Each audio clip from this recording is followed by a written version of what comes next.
Ito mga kapare ko ay ang Redmi Note 13 Pro. At meron tong Snapdragon 7S Gen 2, AMOLED display with Dolby Vision and 120Hz refresh rate, naka IP54 rating, at may protection na Corning Gorilla Glass Victus. And base specs nito, solid na sana to.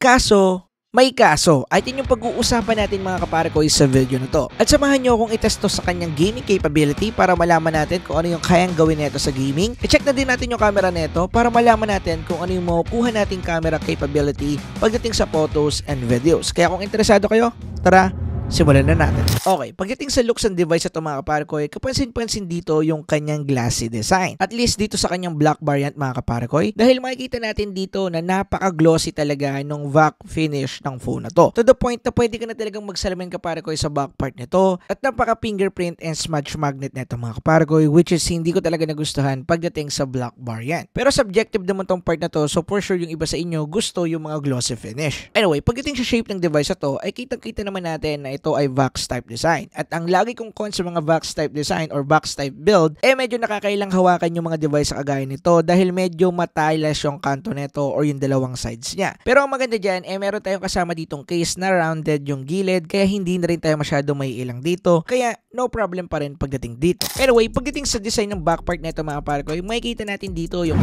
camera module. Meron siyang triple camera setup which is binubuo ng 200 megapixel camera, 8 megapixel ultra wide lens, and also 2MP macro lens na for sure gimmick lang. At dahil nandito na tayo mga kapare ko sa kanyang camera part, syempre, pag-usapan natin yung gaming capabilities ito.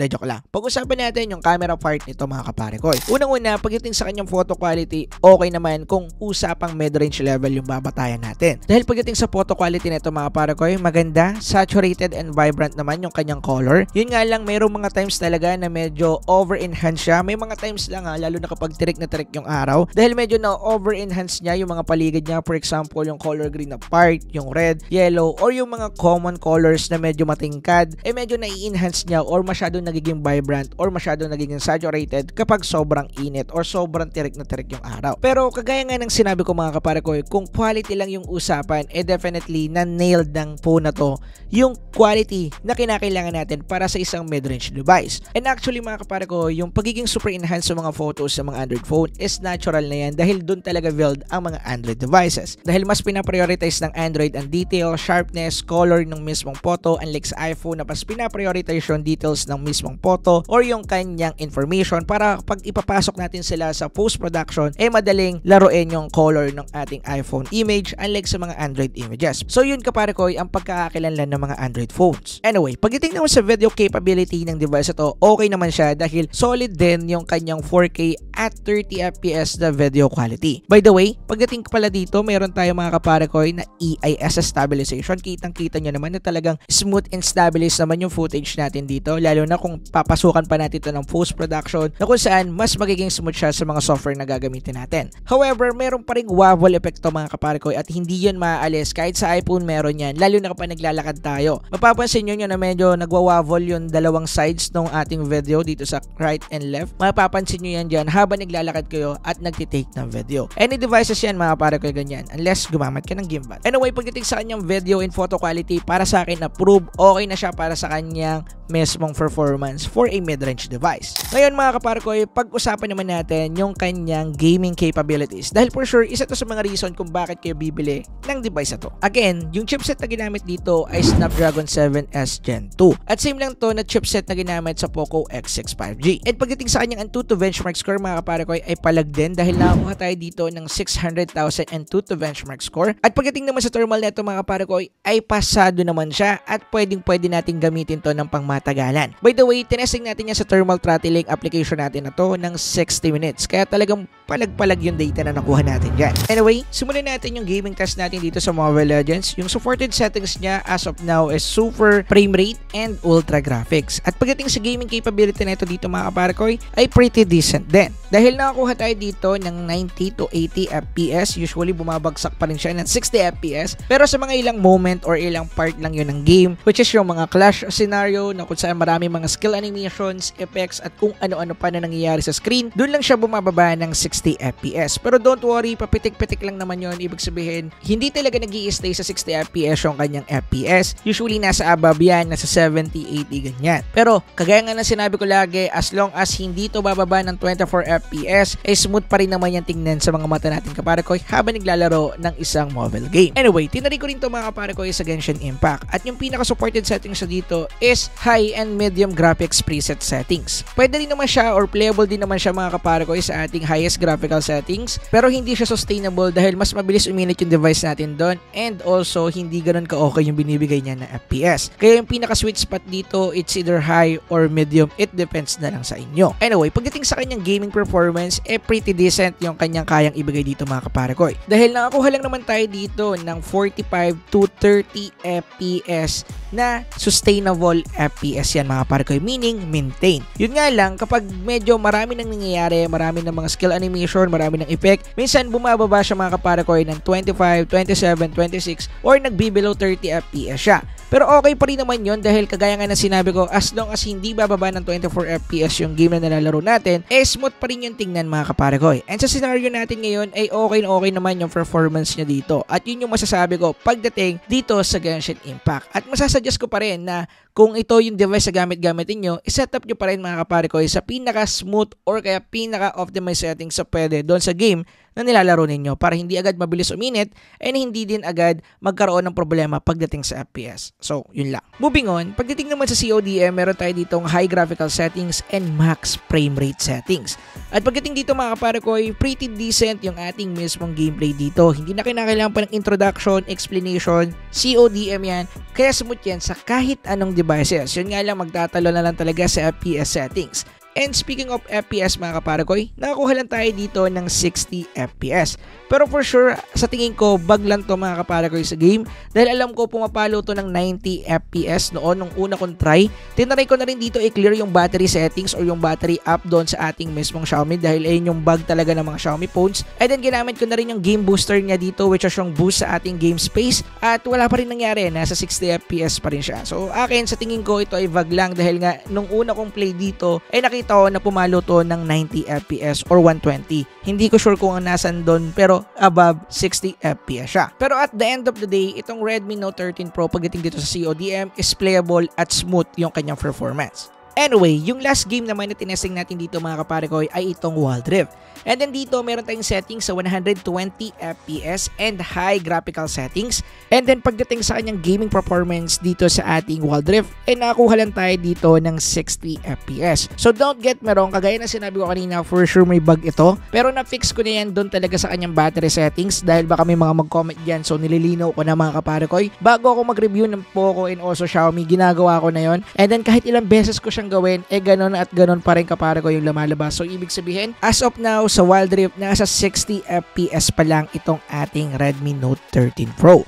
Pero don't worry, maganda naman yung kanyang performance, yung graphics nandun, okay na okay, smooth na smooth. FPS niya maintain at 60 pero minsan may mga drop tayo ng konti sa 55, 54, mga ganyan, nagda-drop siya ng konti. Pero don't worry, dahil pasaglit-saglit lang yun or pitik-pitik lang, ibig sabihin, in certain scenario, kapag merong clash, pag merong mga skill animations or mga part na medyo nahirapan ng konti yung chipset natin mag-render nun, yun, medyo bumabagsak ng konti yung FPS niya, which is normal lang naman mga kapare ko. So pagdating dito sa Wild Rift mga kapare ko, masasabi ko sa inyo na playable to dito sa device na to. By the way, ito nga pala yung mga nakuha nating thermal dun sa mga game na nalaro natin. Sa Mobile Legends kapare ko, nakakuha tayo ng 37 to 38 degrees Celsius after ng isang laro, which is pinapakita na okay yung thermal niya pagdating dito sa MLBB para sa isang game. Pagdating naman kapare ko sa Genshin Impact, tinapos ko dito yung daily quest niya at medyo naglibot-libot ako sa mapa at tumagal din ng around 45 minutes yung paglalaro ko dito at nakakuha tayo dito mga kapare ko ng 38 to 39 degrees Celsius, which is not bad para sa isang Genshin Impact.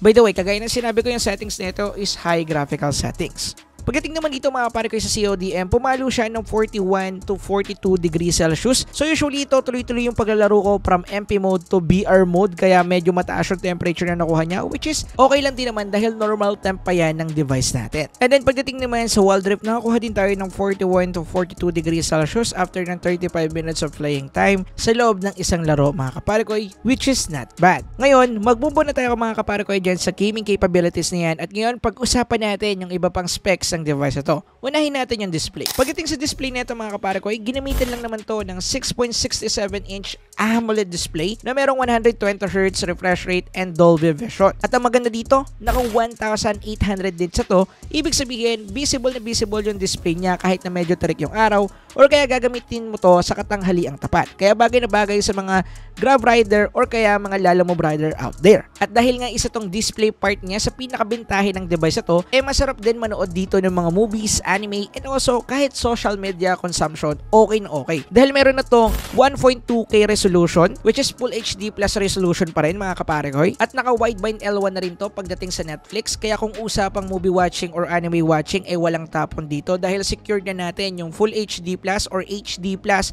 resolution display pagdating sa mga movies sa papanoodin natin sa Netflix. I-plus pa natin sa display nito yung kanyang napakanipis na bezel, kitang-kita nyo naman dyan, at napakalit na rin na punch hole camera, which is para sa akin medyo naging okay to dahil nagbigay ng konting static pagdating sa kanyang mismong look dahil nga mas manipis na unlike sa iba. Ang isa sa pinaka nagustuhan ko dito is yung protection na ginamit sa display nito. Dahil kagaya ng Poco X6, ito ay naka Corning Gorilla Glass Victus na mga kapare ko. Hindi ito yung pinaka latest ang Corning Gorilla, pero isa to sa pinaka matitibay na lineup ng Corning Gorilla pagdating sa kanilang Corning Gorilla Glass protections. Moving on, pagdating sa operating system nito mga kapare ko, naka Android 14 na rin siya at naka Hyper OS na din, which is nice dahil nasa latest version na to mga kapare ko. Pagdating naman sa RAM and ROM na to, meron na tong LPDDR4X RAM version, which is meron siyang 8GB and 12GB variant. Pagdating naman sa kanyang storage, ito ay naka UFS 2.2 version mga kapare ko. Hindi ito yung latest pero okay pa rin na meron, at meron dito 2 variant which is 256GB and 512GB. Anyway, pagdating naman sa battery nito mga kapare ko,